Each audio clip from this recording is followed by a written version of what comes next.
Bonjour à tous, dans cette vidéo je vais reprendre le chapitre 2 dès le début, qui porte sur les circuits électriques en régime alternatif et sinusoïdal. Donc on va commencer par les courants alternatifs. Donc on dit courant alternatif ou bien de même pour les tensions alternatives aussi. Donc un courant, il dit alternatif par définition. Un courant, il dit alternatif s'il change de sens au cours du temps. Et il est périodique si son intensité I représente la même valeur à des intervalles de temps égaux à T. C'est-à-dire, le courant est alternatif s'il change de sens au cours du temps T. Donc, si je veux dresser la variation de l'intensité de courant I en fonction du temps, donc de façon quelconque, donc le courant va changer de sens. Donc en passant par l'alternance positive, il change de sens vers l'alternance négative. Donc ici, il s'agit de courant alternatif puisqu'il change de sens. Il change de sens au cours du temps. Sens positif et sens négatif au cours du temps. Donc il est périodique. Quand est-ce qu'on dit qu'il est périodique? Il est périodique si son intensité, la valeur de l'intensité, reprend la même valeur à des intervalles de temps égaux à t. Donc il va reprendre de façon quelconque bien sûr, il va reprendre de la même manière à des intervalles de temps, même intervalle de temps égaux à t. Donc l'intervalle t, intervalle de t, intervalle t, intervalle de t. D'accord? Donc au cours du temps, il s'agit bien d'un courant alternatif qui est périodique. Donc on peut dans ce cas écrire son équation mathématique U de t égale F de t égale aussi à F de t plus n fois t, n fois t fois la période. Donc la fonction f de t égale la fonction elle-même plus en ajoutant la valeur n fois t, n fois la période, n fois l'intervalle. D'accord? Avec bien sûr t, la période, f égale à n, parfois elle est notée n, c'est la fréquence qui égale à 1 sur t en hertz, ou bien seconde moins 1. D'accord? Bien sûr, la période, on peut la mesurer tout en passant du point initial qui commence à 0 vers l'autre point, bien sûr, en passant par l'alternance positive et l'alternance négative. D'accord? On peut aussi trouver l'intervalle t ou bien la période t du maximum, du premier maximum au second maximum, ou bien du premier minimum au second minimum pour trouver la période. Ici, par exemple, c'est la demi-période. Si le courant passe seulement, il va passer seulement le sens positif, donc c'est une demi-période, t sur 2. De même, t sur 2, mais on a t sur 2 plus t sur 2 égale à 2t sur 2 égale à t. Ici, c'est 3t sur 2 et 4t sur 2 égale 2t. D'accord? Donc, passons maintenant au courant sinusoïdal. C'est quoi le courant sinusoïdal? Le courant sinusoïdal, donc, c'est un courant alternatif. C'est un courant alternatif. Et il est sinusoïdal lorsque son intensité est une fonction sinusoïdale du temps. Donc, c'est une fonction sinusoïdale du temps. Donc, on peut pas parler d'un courant sinusoïdal s'il n'est pas alternatif. Donc, un courant alternatif est dit sinusoïdal. Le courant alternatif est dit sinusoïdal si son intensité est une fonction sinusoïdale du temps. C'est-à-dire, je peux écrire I de t égale I max, je dis bien I max, sinus de oméga t plus phi. Sinus de oméga t plus phi. Je peux l'écrire aussi en fonction de cosinus. De même, I de t égale I max cosinus de oméga t plus phi, puisqu'il y a des relations qui existent entre le cosinus et le sinus. D'accord? Où on a I de t, c'est l'intensité, ou bien la valeur instantanée. C'est la valeur instantanée du courant. Phi, c'est la phase. Si, c'est la phase. Oméga, c'est la pulsation ou bien la fréquence angulaire. Pulsation ou fréquence angulaire, telle que oméga égale à 2pi sur grand T égale aussi à 2pi fois la fréquence. D'accord? Voilà. IM, c'est la valeur max de l'intensité de courant. IM, c'est la valeur maximale ou amplitude. IM, valeur max, ou aussi on l'appelle amplitude. D'accord? Voilà. Donc ça, c'est pour le signal sinusoïdal. Et on peut aussi dresser sa variation au cours du temps. I de t, la variation au cours du temps. Donc ici, c'est pas quelconque, mais il va prendre ou bien il va suivre son équation en sinus. Donc il est alternatif, on a déjà dit qu'il est alternatif s'il change de sens au cours du temps. Il est sinusoïdal s'il va suivre bien sûr l'équation sinus, d'accord, au cours du temps. Voilà, donc de même ici c'est la période, ici c'est la période de t. Voilà, ici c'est I max moins I max ou bien I min. Voilà, ici c'est T sur 2. D'accord? Voilà.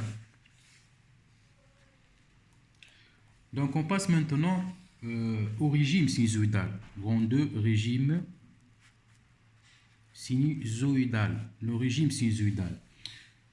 Donc de façon générale, l'étude des circuits linéaires en régime sinusoïdal correspond à l'étude des réseaux électriques, composés uniquement d'éléments linéaires. Les éléments linéaires sont à savoir les résistances, les condensateurs et les bobines. Ces éléments doivent obligatoirement alimenter par des sources de tension ou de courant sinusoïdal.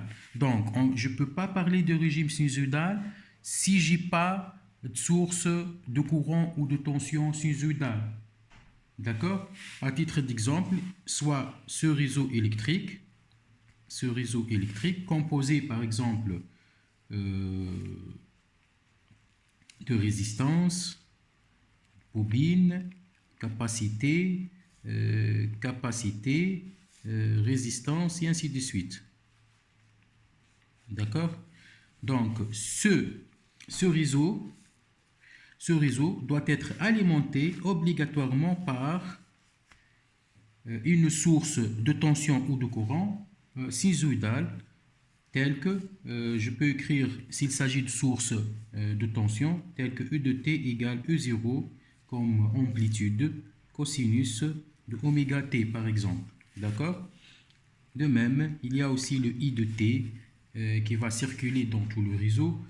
Je peux, à partir de n'importe quel point, prélever, à partir de n'importe quel point, par exemple x, je peux prélever Vx de t, tension qui existe au point fort x, et je peux la visualiser sur l'écran d'un oscilloscope tout en joignant le port positif à Vx, le port négatif à GND, ground ou bien masse. D'accord? Ici sur l'écran, on va voir le signal qui est sinusoïdal puisque la tension d'entrée est sinusoïdale. Donc c'est pour cela on va dire que le régime sinusoïdal fait partie avec le régime continu des régimes permanents. D'accord? Fait partie des régimes permanents. Pour diverses raisons, l'énergie électrique est fournie sous la forme d'un signal sinusoïdal. Donc l'énergie qui va être fournie dans le réseau électrique doit être sous forme sinusoïdale. Donc dans un circuit fonctionnant en régime sinusoïdal, tous les courants et toutes les tensions dans le circuit sont sinusoïdaux. Donc toutes les tensions, ici par exemple, la tension qui existe dans ce condensateur, ou bien ici, ou bien résistance, ou bien bobine, doivent obligatoirement être sous forme sinusoïdale. De même pulsation, bien sûr, que la source d'alimentation du circuit. De même pulsation oméga. Ils ont même pulsation. D'accord? Passons maintenant à la valeur moyenne efficace du courant. Bien sûr, je dis courant, donc tension aussi. Donc valeur moyenne et efficace du courant. Donc on va prendre l'expression de I de t telle que I de t égale à IM sinus de oméga t. Et on va calculer la valeur moyenne. D'accord? La valeur moyenne. Donc la valeur moyenne est calculée comme suit. Donc je peux poser I moyenne qui est égale à 1 sur t de façon générale bien sûr, l'intégrale sur la période de 0 jusqu'à t de I de t dt. Et je remplace l'expression de I de t dans l'intégrale égale à 1 sur t 0 jusqu'à t. I de t égale à IM, I max sinus de oméga t dt. D'accord? Donc le sinus primitif du sinus, c'est le moins cosinus. Bien sûr, je répète, le sinus de AX, le sinus de AX, donc l'intégrale du sinus de AX, par définition, n'est autre que moins cosinus de AX sur A, donc sur A. D'accord? Donc je reprends I moyenne égale moins cosinus, donc égal à moins IM constante moins IM, T constante sur T, bien sûr, cosinus de quoi? Cosinus de oméga T, voilà, cosinus de oméga T sur oméga, je peux faire sortir le oméga en dehors de deux accolades. Donc égal moins IM sur T fois oméga cosinus de oméga fois grand T, je remplace ça, c'est petit t, d'accord? Je remplace petit t avec grand T, moins cosinus de oméga fois 0. Donc, cosinus de 0 égale à 1. Or, on a oméga égale à quoi? Oméga égale, donc cosinus de oméga. Oméga égale à 2pi sur grand T fois grand T. Donc, cosinus de 2pi, je simplifie par t et t. Il reste que cosinus de 2pi. Donc, cosinus de 2pi égale à 1 aussi. Donc, 1, cosinus de tout ça égale à 1. Donc, 1 moins 1 égale à 0. Donc, C2 égale tend vers 0. Donc, tout, la valeur moyenne égale à 0. Donc, la valeur moyenne de l'intensité du courant égale à 0. Pour un courant sinusoïdal, je dis bien, pour un courant sinusoïdal, la valeur moyenne égale à 0. Et la valeur moyenne aussi de la tension égale à 0. D'accord? Ça, c'est pour la valeur moyenne. Donc, passons maintenant à la valeur, à l'intensité efficace. On va calculer l'intensité efficace. L'intensité efficace est telle que I efficace carré égale 1 sur t, l'intégrale de 0 jusqu'à t de I carré de t dt. D'accord? Or, I carré de t est toujours positif, c'est-à-dire ce signal sinusoïdal,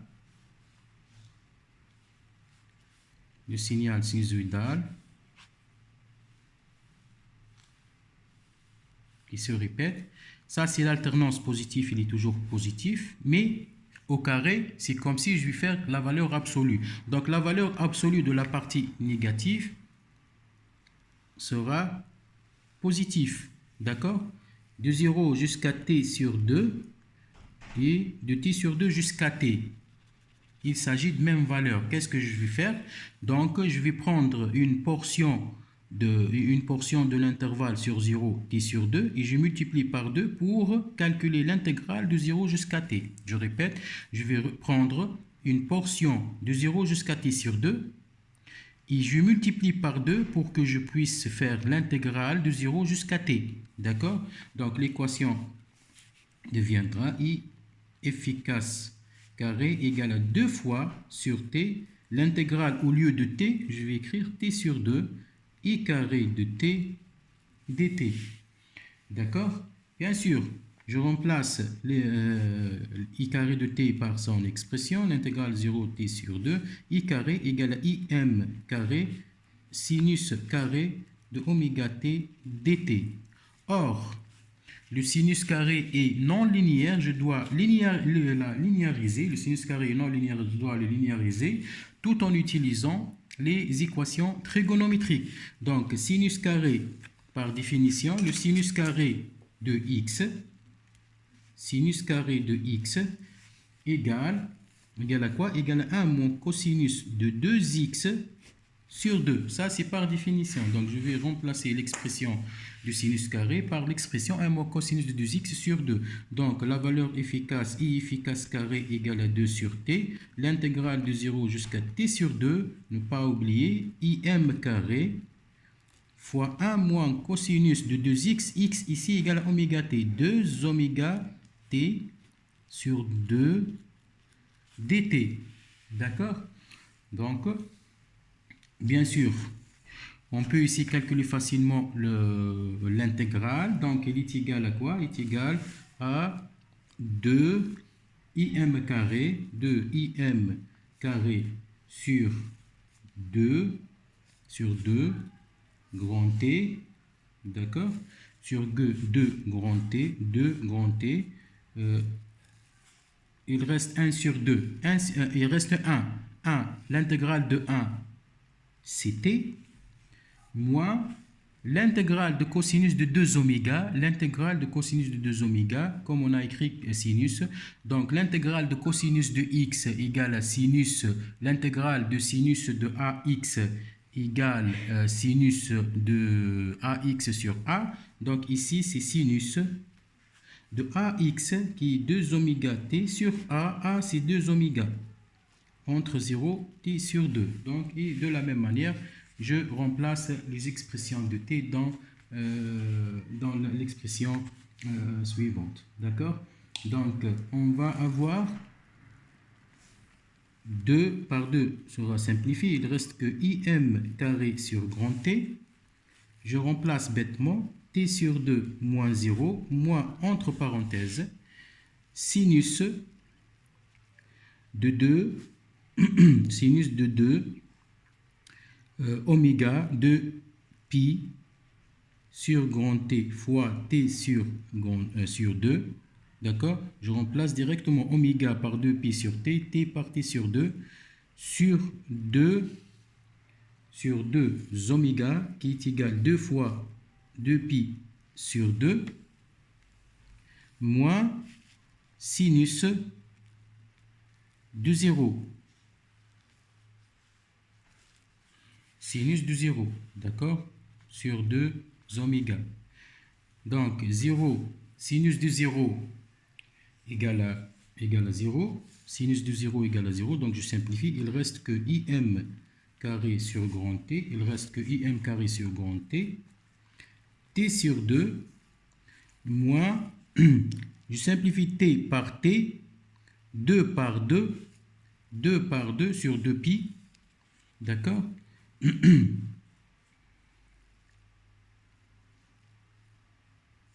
Voilà. Donc, sinus, donc il reste que sinus de 2 pi. Sinus de 2 pi égale à quoi? Sinus de 2 pi égale à 0. Donc, dans toute l'expression, égale à 0. Donc, il reste seulement t, voilà, il reste seulement moins 0, donc il reste seulement t sur 2. Donc, tout ça, c'est tend vers 0, donc il reste t sur 2. Donc, je peux écrire finalement que I efficace carré égale à im carré sur, je simplifie t par t, d'accord, il reste 2. Donc, voilà, i efficace seulement égale la racine de im carré sur 2. La racine de im carré égale à im sur la racine de 2. Ça, c'est la valeur efficace. Donc, je peux écrire l'expression de l'intensité maximale ou bien l'amplitude qui n'est autre que la valeur efficace fois la racine de 2. Et on procède de la même manière pour la tension U max, telle que U efficace égale à U max sur la racine de 2. Donc, U max égale U efficace fois la racine de 2. Voilà, donc ça c'est pour le calcul des valeurs moyennes et efficaces. Je passe maintenant à la représentation, directement à la représentation complexe. Comment je peux représenter en valeur complexe les courants et tensions sinusoïdales? Donc, représentation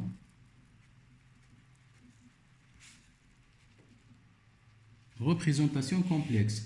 Donc, je prends de façon générale S de t comme signal sinusoïdal égal à S racine de 2 égale à S racine de 2 sinus de oméga t plus phi. D'accord? Donc, je note par S bar ou S bar en bas comme nombre complexe. Qui admet comme module S et comme amplitude et comme argument phi. Donc, module S, valeur complexe, qui admet comme module S et comme argument phase phi, la phase phi. Donc, S de t en notation complexe, d'accord? En notation complexe, S de t peut s'écrire sous forme exponentielle, c'est-à-dire sous forme exponentielle tout en passant par la forme trigonométrique. C'est-à-dire, je peux écrire S de t égale à S racine de 2, cosinus de phi plus j sinus de phi qui est égal à S racine de 2 exponentielle de j phi. Donc, ici, je représente seulement que la phase. D'accord? Que la phase. Donc, égal à S racine de 2. S de t égale à S racine de 2 exponentielle de j phi. Avec l'imaginaire, donc, de même, je peux écrire S racine de 2 cosinus de phi plus j S racine de 2 sinus de phi. Donc, partie réel et partie imaginaire. Avec j, je rappelle, avant on écrit que pour n'importe quelle valeur complexe égale à a plus i b, je remplace i seulement par j, donc égal à a plus j b. Donc même notation telle que j carré égale à i carré égale à moins 1 en notation complexe. Donc ici c'est le réel, partie réelle de S ou bien S bar. Ici, c'est la partie imaginaire de S bar, d'accord? Et je dois enlever le racine de 2, d'accord? Voilà, égal, pardon, je répète. Donc, égal à la racine de 2, facteur de S cosinus de phi, plus J sinus de phi. Donc, la partie imaginaire et la partie S, bien sûr. S racine de 2, ça c'est la partie imaginaire, ça c'est la partie petit m, et ça la partie réelle de S bar. D'accord? Donc, l'expression complexe S bar admet comme module la valeur efficace. Module, valeur efficace. Et admet comme argument la phase. D'accord? Par exemple, si je vous demande d'écrire l'expression complexe d'un signal de valeur efficace ou bien deux modules, par exemple S, deux modules par exemple 1 sur la racine de 3 et de phase moins pi sur 3. Je vous demande de calculer ou bien d'écrire l'expression en notation complexe de quoi? De S bar égale 1 sur la racine de 3 ou 1 sur la racine de 3 comme module et moins pi sur 3 comme phase. Donc, bien sûr, vous allez me répondre comme suit. Donc, vous allez écrire que S bar n'est autre que... On a écrit, qu'est-ce qu'on a écrit? On a écrit que S bar n'est autre que... Le module, c'est la valeur efficace, égale 1 sur la racine de 3, exponentielle de j phi, avec phi égale à moins pi sur 3, donc moins pi sur 3, exponentielle de moins pi sur 3. Et en notation complexe, n'est autre que la racine de 2, ne pas oublier la racine de 2, donc valeur efficace fois racine de 2. Donc pour écrire la valeur maximale, donc 1 sur 3, 1 sur la racine de 3, racine de 2, fois cosinus de phi, cosinus de moins pi sur 3, plus j, 1 sur la racine de 3, fois la racine de 2, sinus de moins pi sur 3. D'accord? De même, si j'écris sous forme sinusoïdale, si j'écris S sous forme sinusoïdale en fonction du temps, c'est-à-dire S de t égale. On a dit que le module, c'est la valeur efficace, mais on écrit ici la valeur maximale, donc l'amplitude, donc égale valeur efficace qui est égale à 1 sur la racine de 3 fois racine de 2, d'accord, fois sinus de oméga t plus phi, alors que phi c'est l'argument et c'est la phase égale à moins pi sur 3. Donc voilà, ça c'est l'expression sinusoïdale en fonction du temps. Ça c'est l'expression en notation en exponentielle et complexe. D'accord? Ça, c'est pour la représentation de valeurs complexes. D'accord? Donc, je passe directement, je ne vais pas faire la somme des deux grandeurs complexes, c'est facile, donc c'est bien expliqué dans le cours. Donc, je passe directement à la loi d'Ohm en alternatif. La loi d'Ohm en alternatif, d'accord? Loi d'Ohm en alternatif. Donc la loi d'Ohm en alternatif, dans ce cas, on va définir. Nous savons tous que la loi d'Ohm qu'on a vu avant, que la loi d'Ohm U égale R fois I. Donc bien sûr, R, c'est quoi le R? C'est la résistivité. Mais dans ce cas, dans le cas de régime sinusoïdal, on utilise les circuits avec des composants linéaires tels que les résistances, les capacités et les bobines. Mais ici, je parle seulement sur les résistances. Donc, pour cela, on va définir ce qu'on appelle l'impédance. L'impédance Z et l'admittance Y. L'impédance Z, je peux noter directement en notation complexe l'impédance Z bar ou Z bar en bas. D'accord? C'est quoi l'impédance Z? L'impédance Z, c'est le rapport de la tension appliquée au circuit par le courant qu'elle produit. Donc, c'est le rapport, c'est-à-dire rapport Z bar n'est autre que le rapport, c'est-à-dire U bar sur I bar, ou bien U complexe sur I complexe, exactement comme on écrit dans la loi d'Ohm, tel que R égale à U sur I. D'accord? Mais ici, c'est l'impédance puisqu'on parle des circuits linéaires en régime sinusoïdal. Donc, les capacités et les bobines interviennent dans ce régime.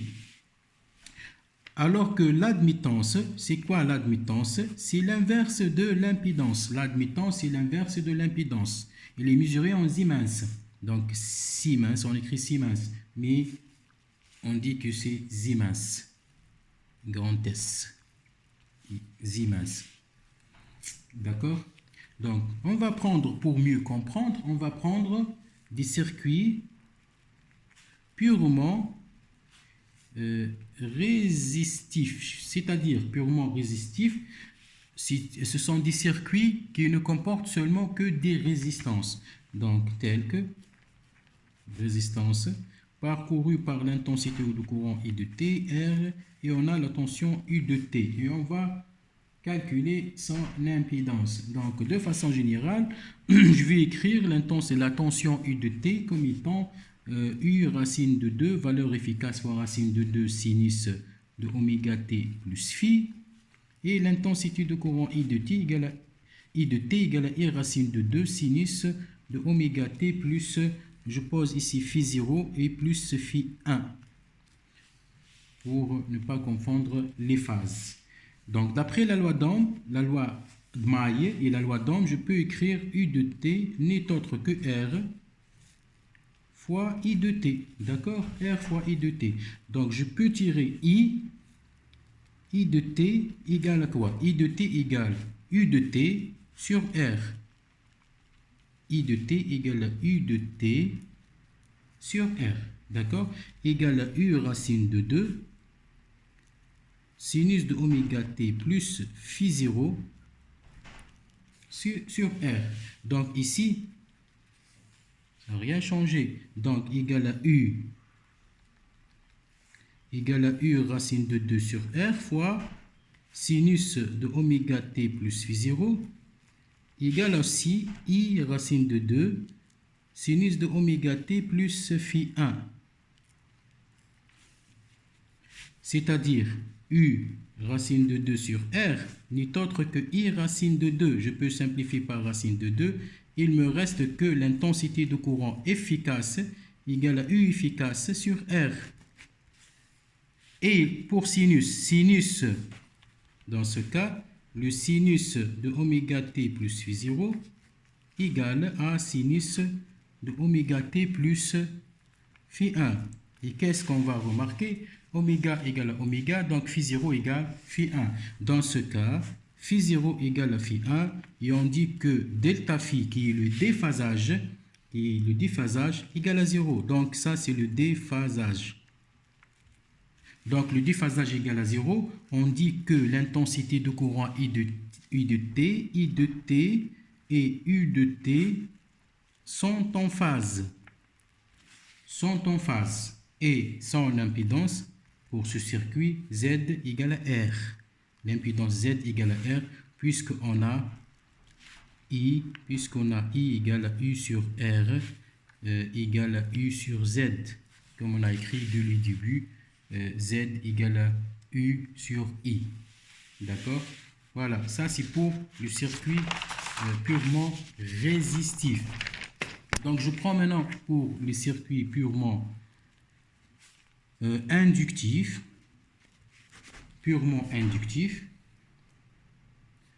Donc de même, circuit intensité de courant I de T, tension U de T, et on a L.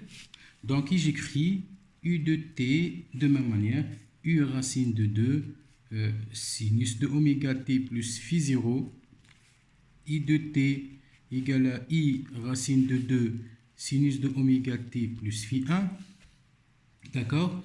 Et dans ce cas, pour écrire U de T, pour écrire la loi d'Ohm dans les circuits inductifs, la loi d'Ohm, je dis bien, la loi d'Ohm égale L fois la variation de I de T par rapport au temps. Bien sûr, pour avoir de l'énergie magnétique, donc l'intensité de courant I de T doit circuler dans la bobine pour avoir un flux magnétique, quoi. Donc, c'est pour cela qu'on écrit que la tension U de T n'est autre que L, l'inductance, fois la variation, fois la dérivée de I de T par rapport au temps. Donc, or, on a l'expression de I de T, je vais écrire sa dérivée. La dérivée égale à quoi? La dérivée sinus. La dérivée de sinus égale à quoi? Égale à cosinus. Donc, la dérivée de sinus de AX égale à A cosinus de AX. D'accord? Donc, égale L, j'oublie pas, L fois I fois racine de 2 fois la dérivée donc oméga cosinus de oméga T plus phi 1. D'accord? Égale à L, je dirais plus phi 1, voilà, plus phi 1. Donc égal à L oméga I racine de 2 cosinus. D'accord? Mais si je veux écrire cosinus, en sinus. Donc, qu'est-ce que je fais? Il y a bien sûr des relations trigonométriques. J'ajoute plus pi sur 2 avec la phase. Donc, j'ajoute pi sur 2 à la phase. Donc, U de t devient égal à L oméga fois I fois racine de 2 fois sinus de oméga t plus phi 1 plus pi sur 2. Et on va voir ici l'intérêt de la représentation complexe. On va voir l'intérêt de la représentation complexe. Par exemple, ici, je vous demande d'écrire l'expression de U de t sous forme exponentielle. Écrire, comme question, écrire l'expression en exponentielle de U de t, ou bien écrire U de t sous forme exponentielle. Donc, bien sûr, c'est facile de l'écrire puisque elle est égale à quoi? Égale à la valeur efficace racine de 2 exponentielle de j fois la phase. Donc, ici, on va écrire tout ça. Donc, U de t, ou bien U complexe, égale tout sa valeur max, égale à L oméga. Égale à quoi? Égale à L oméga I racine de 2 exponentielle de quoi? Exponentielle seulement la phase. C'est quoi la phase? Ça, c'est la phase. Phi 1 plus pi sur 2. Phi 1 plus pi sur 2. D'accord? Or, de façon générale, exponentielle de A plus B égale à exponentielle de A fois exponentielle de B. Ça, c'est par définition. Donc, U implique donc U complexe égale L oméga I racine de 2 exponentielle de J phi 1. N'oubliez pas le J, fois exponentielle de J pi sur 2. D'accord? Exponentielle de J phi 1, exponentielle de J pi sur 2. Et pour écrire l'impédance complexe, on a dit de façon générale, c'est quoi l'impédance complexe? L'impédance complexe n'est autre que U complexe sur I complexe.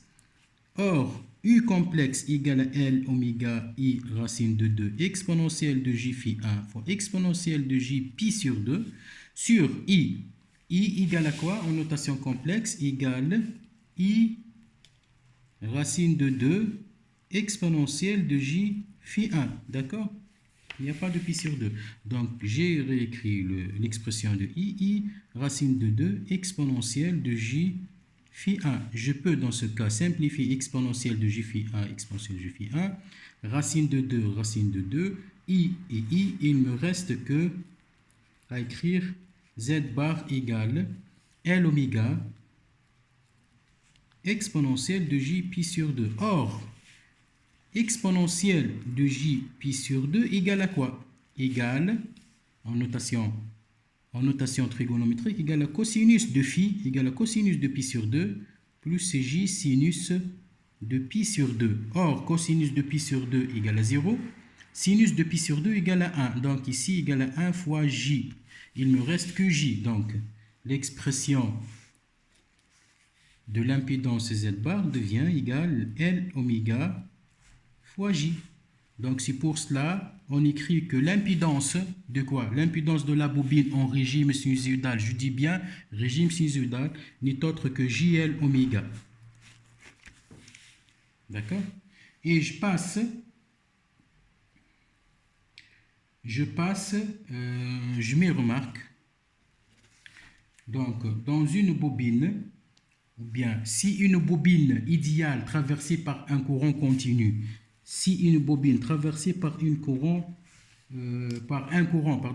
continu, donc égale à constante, le courant s'il est continu, elle se comporte comme un court-circuit. Elle se comporte comme un court-circuit. Pourquoi? Court-circuit, c'est-à-dire court-circuit, c'est-à-dire un fil conducteur. Donc la bobine parcourue par un courant I de T constante au cours du temps, c'est l'équivalent d'un fil conducteur. C'est l'équivalent d'un fil conducteur, c'est le court-circuit, c'est comme si je mets les bornes positifs et négatifs l'un sur l'autre. Donc pourquoi? Parce que tout simplement, la tension U de t qui est égale à L fois la dérivée de I de t par rapport au temps, et la dérivée d'une constante égale à 0, donc la tension égale à 0. Dans ce cas, si la tension égale à 0, ou bien I de t égale à constante, I de t égale à constante, c'est-à-dire il n'y a pas de pulsation, oméga égale à 0. Et si oméga égale à 0, donc ZL qui est égal à JL, oméga égale à JL fois 0. Donc il n'y a pas d'impédance en continu, il n'y a pas d'impédance, il n'y a pas de bobine en continu. D'accord? Elle se comporte comme fil conducteur. Voilà. Donc, et on peut noter par exemple XL égale à L oméga, bien sûr en sinusoïdal, ça, d'accord?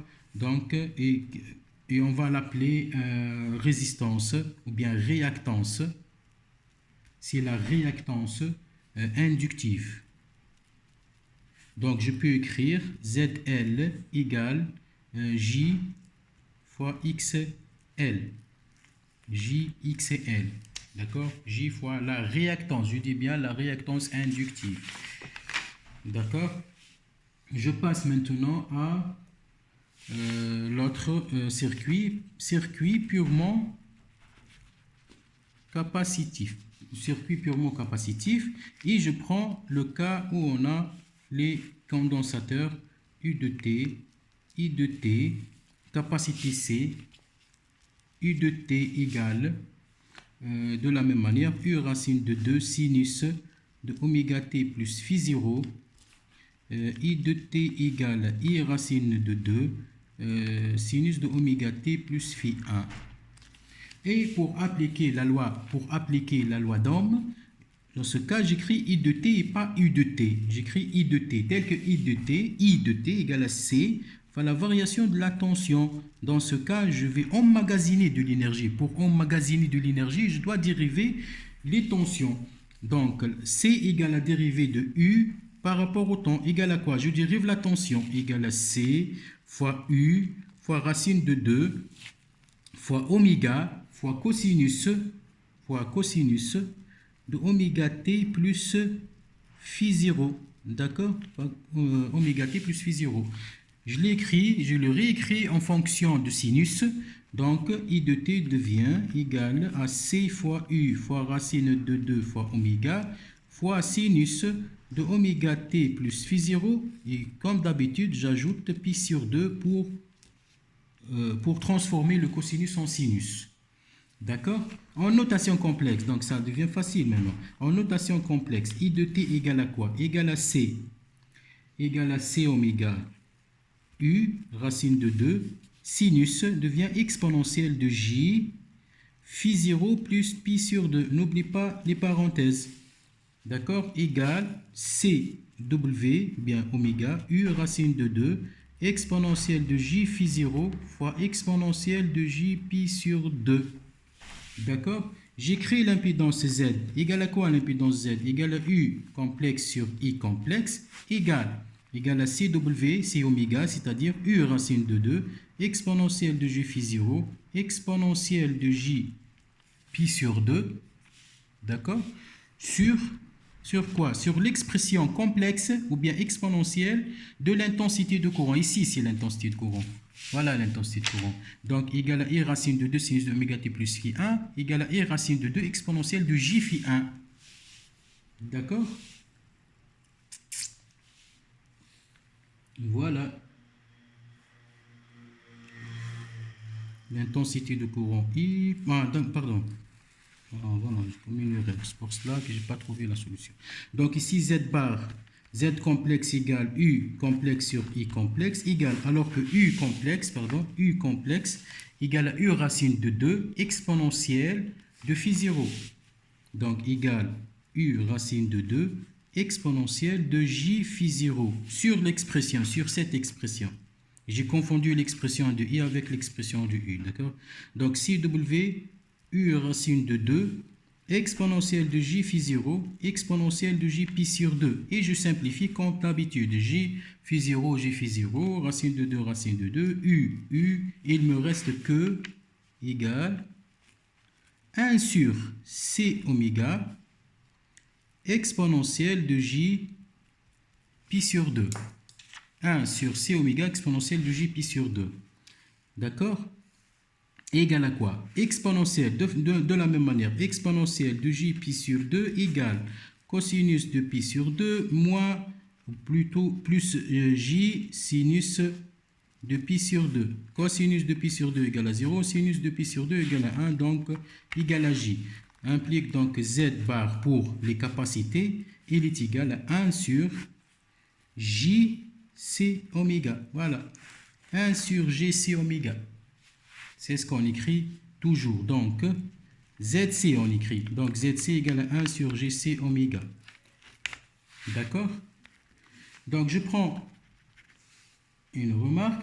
Donc, un condensateur parcouru, si un condensateur est parcouru par une tension U de T égale à constante, donc si U de T égale à constante, donc W égale à 0. La pulsation égale à 0. Dans ce cas, si la pulsation égale à 0, donc j'écris ZC. ZC égale à quoi? Égale à 1 sur JC, 0. 1 sur 0 égale à l'infini. Dans ce cas, l'impédance Z d'une capacité parcourue par une tension constante tend vers l'infini, son impédance, car oméga tend vers 0. Dans ce cas, on dit que la capacité se comporte comme quoi? Comme un circuit ouvert. Circuit ouvert, c'est-à-dire interrupteur ouvert. Circuit ouvert, c'est l'interrupteur ouvert. D'accord? Je note aussi, comme les bobines, comme dans les bobines, que XC, c'est quoi le XC? C'est la réactance capacitive. XC, tel que XC égale à 1 sur C oméga. Il est en ohm, d'accord? Toujours en ohm la réactance.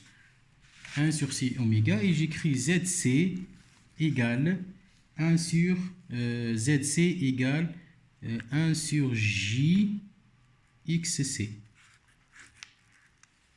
Voilà. Donc, comme conclusion et avant de finir la vidéo, donc je note, donc pour les impédances en régime sinusoïdal, je dis bien pour les impédances en régime sinusoïdal, j'ai trois types d'impédances. J'ai l'impédance résistive, ZR égale à R. L'impédance inductive, c'est l'impédance des bobines égale à JL oméga et seront des définitions, d'accord? Dorénavant, si je vous demande d'écrire l'impédance capacitive, j'écris directement ZC égale à 1 sur JC oméga. Si je vous demande d'écrire l'impédance inductive, c'est JL oméga. Donc, c'est à apprendre. Voilà. Donc, merci pour votre attention. Et je vais poursuivre dans la vidéo suivante les puissances. D'accord? Merci.